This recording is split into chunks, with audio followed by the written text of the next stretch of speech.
एक बार की बात है, एक राज्य था जिस पर एक अत्याचारी राजा का शासन था।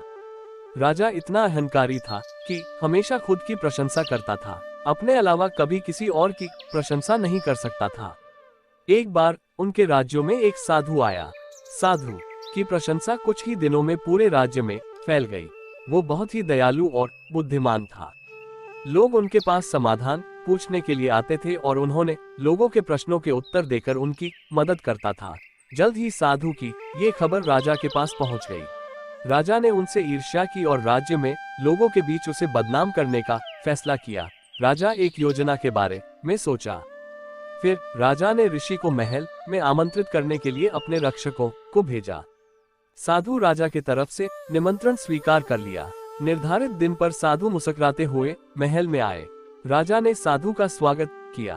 फिर राजा साधु से कहा, हम आपके बुद्धि के बारे में लोगों से बहुत सुना है और इसीलिए आज हम खुद सबके सामने देखना चाहते हैं। राजा ने कहा, मैं तुमसे कुछ सवाल पूछूंगा। जवाब में साधु मुस्कुराते हुए अपना सर हिलाया। राजा के हाथ में काले कपड़ों का एक थैली था। फिर राजा साधु से सवाल किया, बताओ मेरे हाथ में क्या है? साधु ने उत्तर दिया, महाराज आप उस थैली के अंदर एक पक्षी को पकड़े हुए हैं। राजा थोड़ा हैरान हुआ, फिर भी शांति से जवाब दिया, हाँ तुम सही कह रहे हो। अब बताओ हमारे हाथ में पक्षी जिंदा है या मर गया?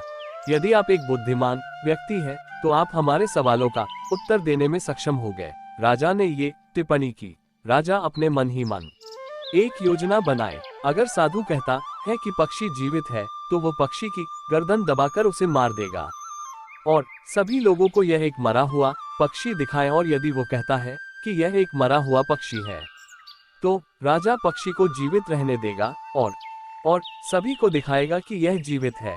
राजा ने सोचा कि उसने चाहे जो भी उत्तर देगा, ये राजा के लिए एक जीत की स्थिति होगी। साधु ने उत्तर दिया, ठीक है, यह आपके हाथ में है।